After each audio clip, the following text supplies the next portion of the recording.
ಮೈಸೂರಿನಲ್ಲಿ ಇಂದು ಎಸ್ಎಲ್ ಭೈರಪ್ಪನವರ ಅಂತ್ಯಕ್ರಿಯೆ ನಡೆಯಲಿದೆ. ಪ್ರಹ್ಲಾದ್ ಜೋಶಿ ಸೇರಿದಂತೆ ಗಣ್ಯರು ಇವರ ಅಂತಿಮ ದರ್ಶನವನ್ನು ಪಡೆದಿದ್ದಾರೆ. ಮಧ್ಯಾಹ್ನದ ಬಳಿಕ ಭೈರಪ್ಪನವರ ಮನೆಯಲ್ಲಿ ಅಂತಿಮ ವಿಧಿವಿಧಾನಗಳು ನೆರವೇರುತ್ತೆ. ಚಾಮುಂಡಿ ಬೆಟ್ಟದ ರುದ್ರಭೂಮಿಯಲ್ಲಿ ಅಂತ್ಯ ಸಂಸ್ಕಾರಕ್ಕೆ ವ್ಯವಸ್ಥೆಯನ್ನ ಮಾಡಲಾಗಿದೆ. ಧಾರ್ಮಿಕ ಕಾರ್ಯಕ್ಕೆ ಭೈರಪ್ಪ ಕುಟುಂಬಸ್ಥರು ಹಾಗೂ ಸ್ನೇಹಿತರು ಭಾಗಿಯಾಗಲಿದ್ದಾರೆ. ಮೈಸೂರಿನಲ್ಲಿ ಇವತ್ತು ಹಿರಿಯ ಸಾಹಿತಿ ಡಾಕ್ಟರ್ ಎಸ್ಎಲ್ ಭೈರಪ್ಪನವರ ಅಂತ್ಯಕ್ರಿಯೆ ನಡೆಯಲಿದೆ.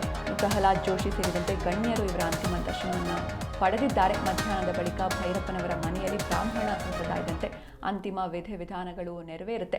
ಚಾಮುಂಡಿ ಬೆಟ್ಟದ ರುದ್ರಭೂಮಿಯಲ್ಲಿ ಅಂತ್ಯ ಸಂಸ್ಕಾರಕ್ಕೆ ಸಕಲ ವ್ಯವಸ್ಥೆಯನ್ನು ಕೂಡ ಮಾಡಿಕೊಳ್ಳಲಾಗಿದೆ. ಇನ್ನು ಈ ಒಂದು ಧಾರ್ಮಿಕ ಕಾರ್ಯಕ್ಕೆ ಭೈರಪ್ಪನವರ ಕುಟುಂಬ ಹಾಗೂ ಸ್ನೇಹಿತರು ಭಾಗಿಯಾಗಲಿದ್ದಾರೆ. ಜೊತೆಗೆ ಸರ್ಕಾರ ಕೂಡ ಒಂದು ಆದೇಶವನ್ನು ನೀಡಿದೆ. ಅಂದರೆ ಸಕಲ ಸರ್ಕಾರಿ ಗೌರವಗಳೊಂದಿಗೆ ಇವರ ಅಂತ್ಯಕ್ರಿಯೆ ನೆರವೇರಿಸಬೇಕು ಅಂತ ಸರ್ಕಾರ ಆದೇಶವನ್ನು ನೀಡಿದೆ. ಜೊತೆಗೆ ನಿನ್ನೆ CM ಕೂಡ ಇವರ ಅಂತಿಮ ದರ್ಶನ ಪಡೆದ ಸಂದರ್ಭದಲ್ಲಿ ಆದಷ್ಟು ಬೇಗ ಮೈಸೂರಿನಲ್ಲಿ ಎಸ್ಎಲ್ ಭೈರಪ್ಪನವರ ಸ್ಮಾರಕ ನಿರ್ಮಾಣ ಮಾಡ್ತೇವೆ ಅನ್ನೋದಾಗಿ ಮಾಹಿತಿಯನ್ನು ಕೂಡ ಕೊಟ್ಟಿದ್ದಾರೆ.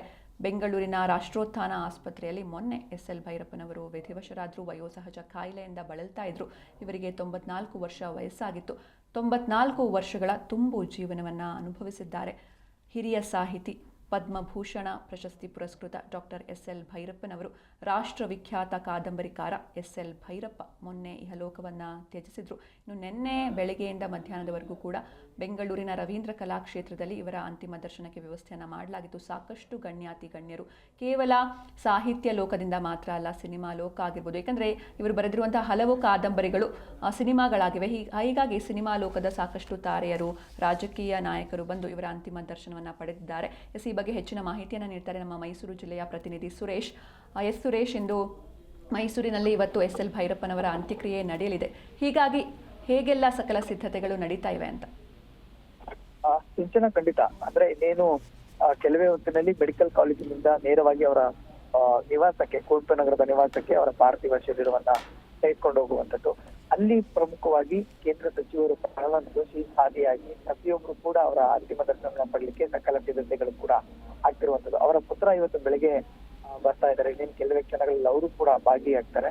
ಸೊ ಹಾಗಾಗಿ ಅವರಿಗಾಗಿ ಕೂಡ ಇದು ಸಾಕಷ್ಟು ವೈಟ್ ಮಾಡ್ತಾ ಇತ್ತು. ಇನ್ನು 11 ಗಂಟೆಗೆ ಸರಿಯಾಗಿ ಮೈಸೂರಿನ ಚಾಮುಂಡಿ ಬೆಟ್ಟದ ತಪ್ಪಲಿನಲ್ಲಿರುವಂತಹ ರುದ್ರಭೂಮಿಯಲ್ಲಿ ಅವರ ಅಂತಿಮ ವಿಧಿವಿಧಾನವನ್ನು ಕೂಡ ನಡೆಸಲಾಗುತ್ತೆ. ಈಗಾಗಲೇ ಅದನ್ನ ಜಿಲ್ಲಾಡಳಿತದಿಂದ ಸಕಲ ಸಿದ್ಧತೆಗಳು ಕೂಡ ಆಗಿರುವಂತದ್ದು. ಇನ್ನು ಈಗಾಗಲೇ ಸೂಚನೆ ಕೊಟ್ಟಿರುವಂತೆ CM ಅವರು ಸೂಚನೆ ಕೊಟ್ಟಿರುವಂತೆ ಸಕಲ ಸರ್ಕಾರಿ ಗೌರವಗಳೊಂದಿಗೆ ಅವರ ಅಂತಿಮ ವಿಧಿವಿಧಾನಗಳು ಕೂಡ, ಸರ್ಕಾರಿ ಗೌರವ ಕೂಡ ಸಲ್ಲುತ್ತೆ. ಸೊ ಹಾಗಾಗಿ ಇನ್ನೇನು ಕೆಲವೇ ಹೊತ್ತಿನಲ್ಲಿ ಮೆಡಿಕಲ್ ಕಾಲೇಜಿನಿಂದ ಅವರ ನಿವಾಸಕ್ಕೆ ತೆರಳುತ್ತೆ. ಅಲ್ಲಿ ಅಂತಿಮ ವಿಧಿವಿಧಾನದ ಒಂದು ಮುಂಚಿತವಾಗಿ ಸಾಕಷ್ಟು ಗಣ್ಯರು ಕೂಡ ಆಗಮಿಸ್ತಾ ಇದ್ದಾರೆ. ಸೊ ಅವ್ರಿಗೆ ಕೂಡ ಅಲ್ಲಿ ಅನುವು ಮಾಡಿಕೊಡೋದಕ್ಕೆ ಎಲ್ಲ ಸಿದ್ಧತೆಗಳು ಕೂಡ ಆಗಿರುವಂತದ್ದು. ಹಾಗಾಗಿ ಇಂದು ಬೆಳಗ್ಗೆ 11 ಗಂಟೆಗೆ ಚಾಮುಂಡಿ ಬೆಟ್ಟದ ತಪ್ಪಲಿನಲ್ಲಿ ಅವರ ಎಲ್ಲ ವಿಧಿವಿಧಾನದ ಅಂತ್ಯ ಸಂಸ್ಕಾರವೂ ಕೂಡ ನೆರವೇರುವಂತದ್ದು. ಸುರೇಶ್, ಇನ್ನು ನಿನ್ನೆ ಸಾರ್ವಜನಿಕರಿಗೆ ಮೈಸೂರಿನಲ್ಲಿ ಅಂತಿಮ ದರ್ಶನದ ವ್ಯವಸ್ಥೆಯನ್ನ ಮಾಡಲಾಗಿತ್ತಾ? ಯಾರೆಲ್ಲ ಭಾಗಿಯಾಗಿದ್ರು ಅಂತ?